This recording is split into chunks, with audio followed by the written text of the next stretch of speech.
Okay, here we're going to do another episode of On the Wrist from Off the Cuff. Today we have a really special comparison for you guys between two very similar yet different dive watches from, one from Omega, one from Seiko, but they are both recreations of their original dive watches. With, of course, on the left-hand side here, you have Omega's 1957 Trilogy Seamaster 300, which is a re-release or a reissue of the Seamaster 300 reference number CK2913, while you have the Seiko Prospex limited edition SLA017, which is actually a remake of the 1965-62 MAS dive watch. And both of these are reissues. They haven't really been updated too much. They really were meant to be truly kind of a modern reissue. Of course, they did add some modern niceties like Sapphire, better movements, all that jazz, better milling, bracelets, all these things that have changed. But generally speaking, these are really, meant to be very faithful recreations. And some of them are more faithful in other ways. And of course, they are separated by a few years in terms of their origin, 57 versus 65. So, don't hold it against the Omega that it doesn't have applied indices or anything like that. That's just kind of it being true to form. But I really did want to compare these two just because they're actually very similar in a lot of ways, not just by kind of their their use case, but even within their dimensions and some of the choices that they made, and even kind of the prices that you can find them for around these days. So it's pretty fun and pretty exciting to compare these two. So with that said, let's go ahead, zoom the camera out, get these pieces in hand, and take a closer look. Actually, before we do that, let's actually get a quick word from this episode's sponsor.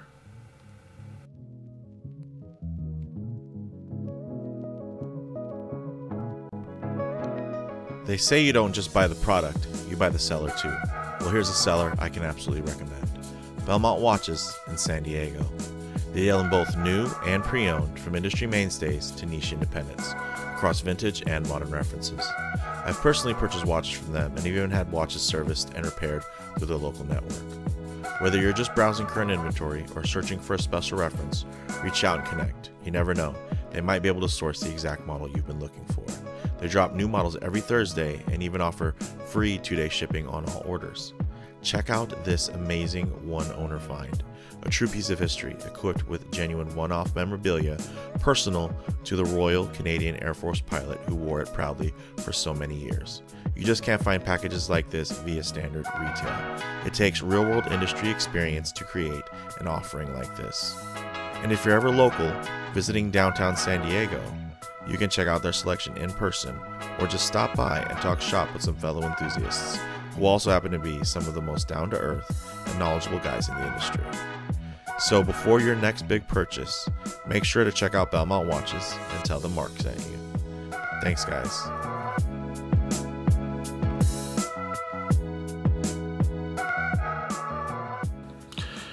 Okay, guys, so very, very cool, both very limited, with the Seiko actually being slightly more limited in terms of the fact that they only made 2,000 iterations of it, but they also did reissue some other variations in different colors. You don't get that for the Omega. It is a very strict release where there was 3,557 units, but as far as I can tell so far, they haven't sent out any or released any other options with a different movement or anything like that. This 62 MAS was re-released with some various movement updates as well. There was another one that was, whether it be case material being ever brilliant steel or the higher beat movement, there have been some other iterations. And of course, there are both recreations and reinterpretations of these watches that are existent on both lines,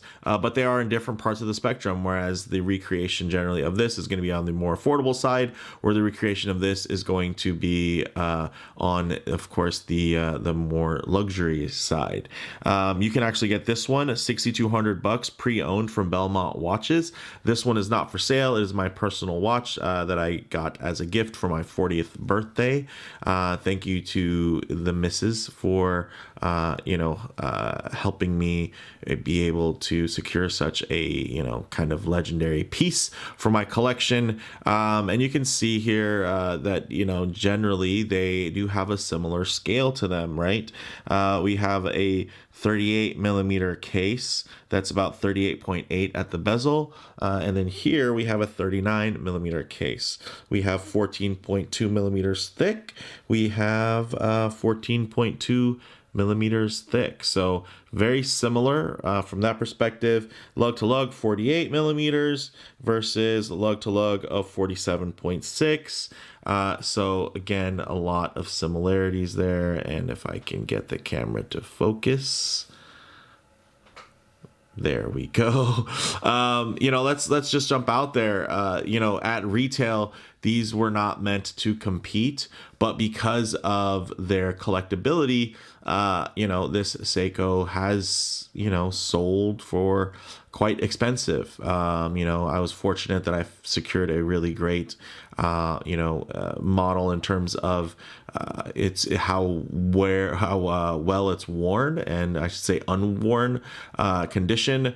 But these came out originally were around $3,400, and now trade anywhere between $4,000 and $10,000, depending on where the location of the seller is and what type of conditioning and whatnot. Of course, I don't know if anyone's actually sold them at 10 grand, but I do recall not too long ago they were trading pretty frequently around 7 and 8. So I'm glad things have cooled down a little bit on this one, and I was able to get this unit for me. But then here, again, this started off its life as more expensive and is still more expensive, but within that range where you could spend a little bit more and you could have a little bit more, right, in terms of the level of prestige and whatnot. I think everybody, I would say there's of course a different level in collectors. Some of them will see Seiko and see all the historical goods, and some will see Seiko's name and think it's a mall brand, right? We'll never think that about Omega though, right? And then the Seamaster, of course, is a very famous watch, whereas the 62 MAS is not necessarily a famous watch if you're not within kind of the watch collecting space. So getting into some other details here. So this one actually has a very true to form, at least the original form, bidirectional bezel, 120 clicks. So interesting there, true to form again. And even if you just look at the bezel construction, they do have a similar look to them. And then even when you think about the protruding crystal there, the protruding sapphire, this one, of course, is only unidirectional. So I can't put it the other way. Ooh, man, but that is lovely. Lovely action. So I will say that you're gonna have to experience this in person. That is extremely good action, very smooth, still very clicky. Here I will say probably not an example of Omega's best action, but I think that might just have to do with the fact that this one is bidirectional, since it rotates in other directions.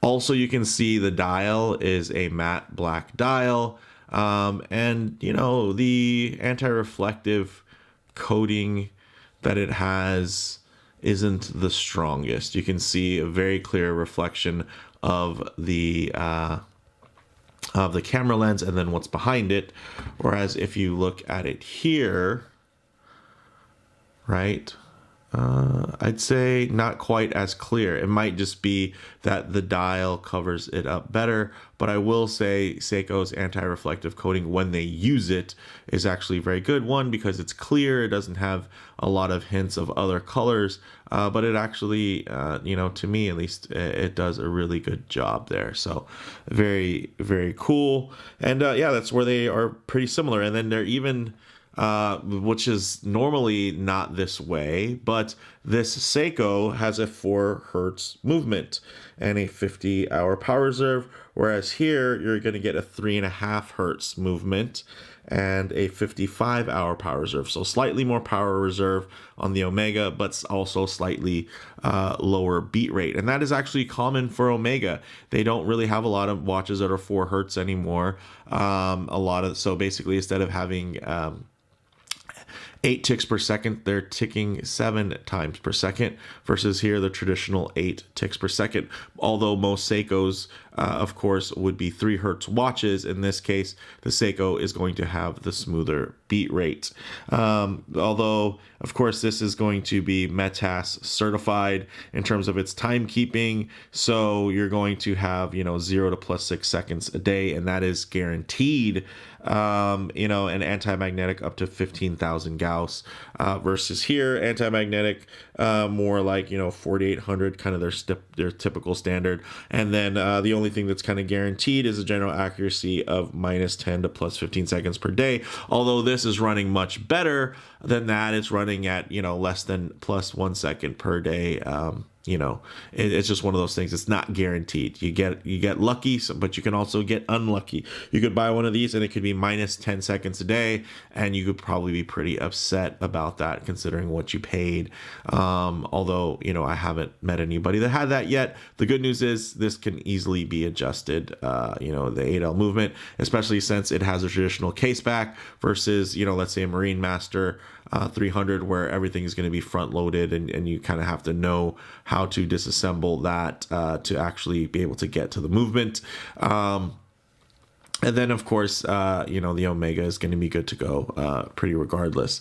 And then you get into these bracelets. One thing also is that we do have a hard coating, the DiaShield hard coating on the Seiko. We don't have a hard coating on the Seamaster.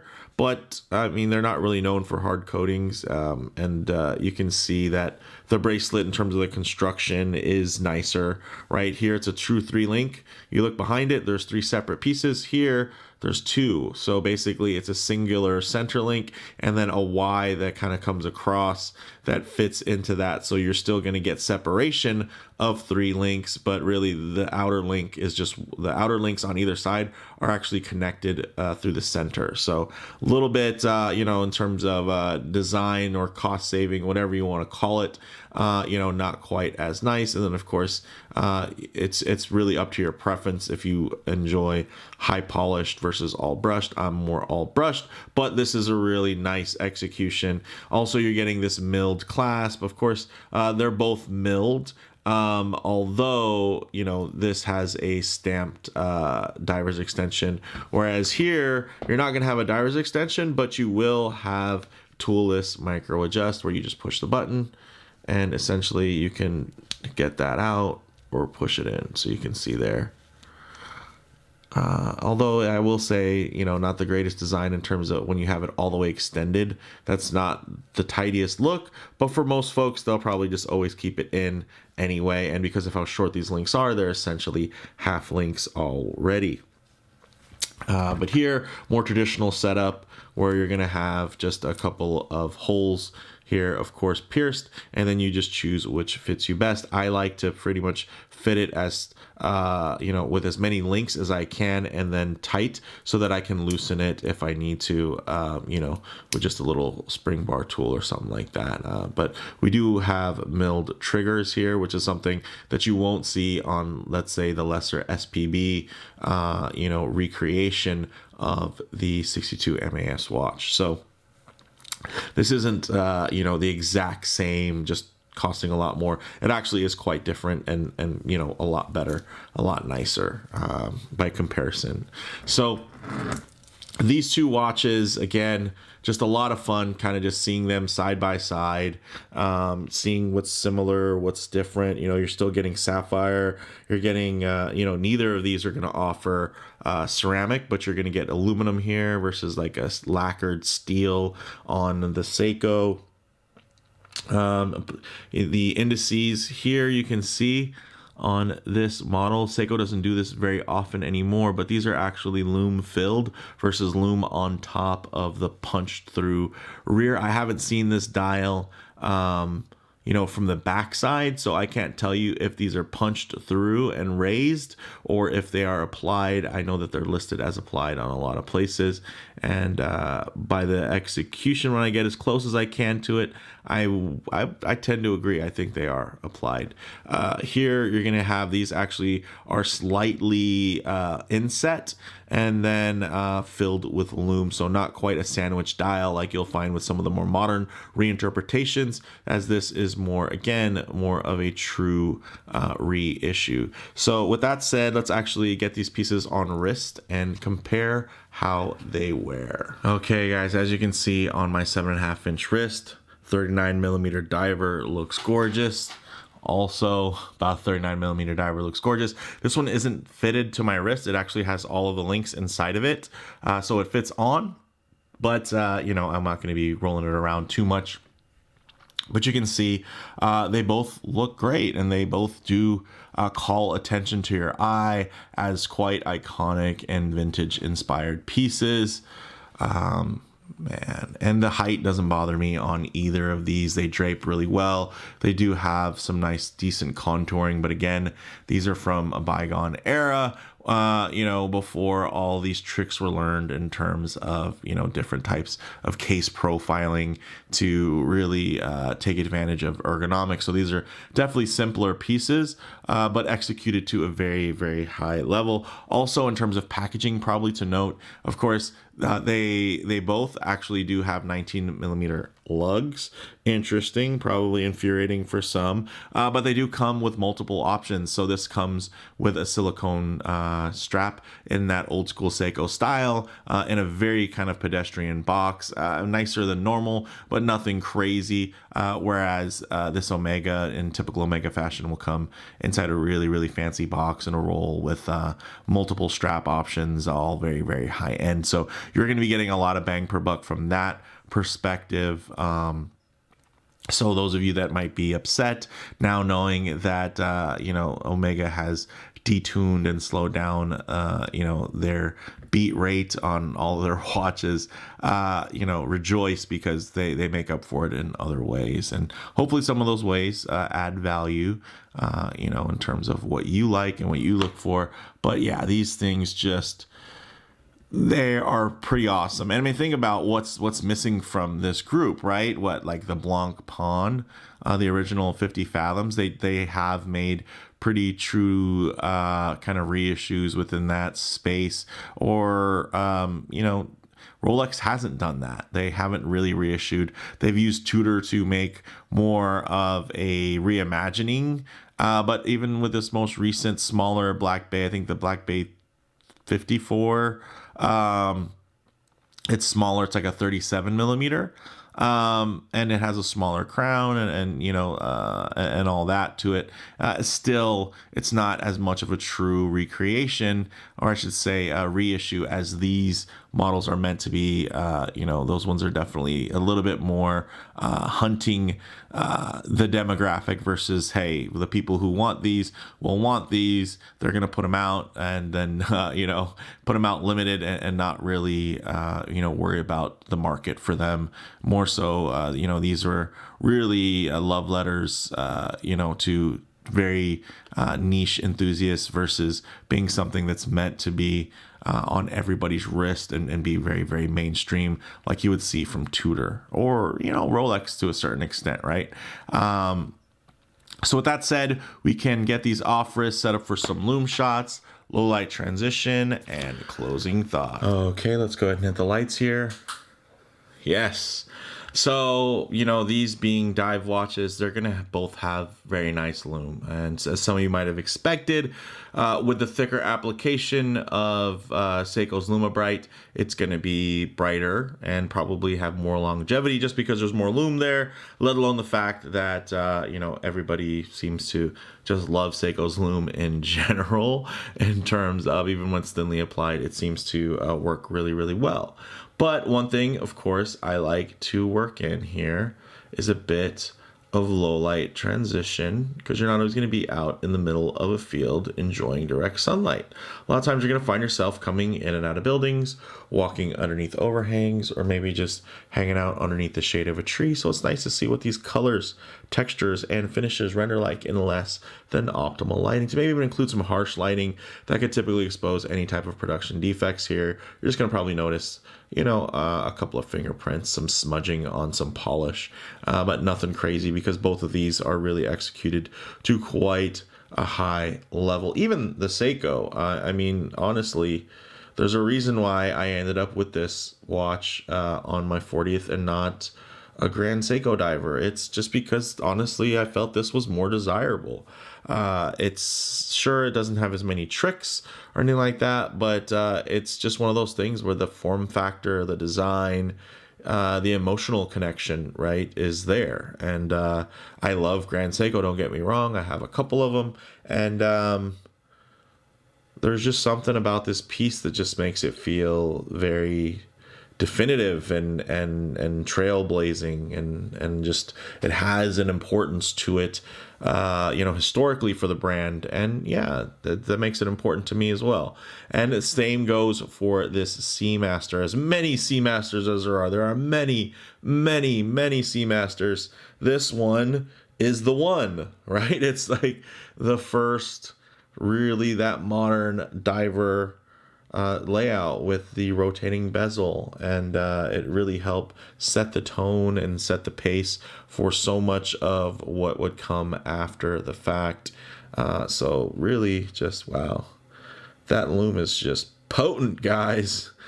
Yes, but one of them is of course more of a patinaed lume, the other is just meant to just scream at your face there, but it does have a little bit of a tint in daylight, not quite as white, but comparatively to the Omega, of course, it's not trying to be white in daylight.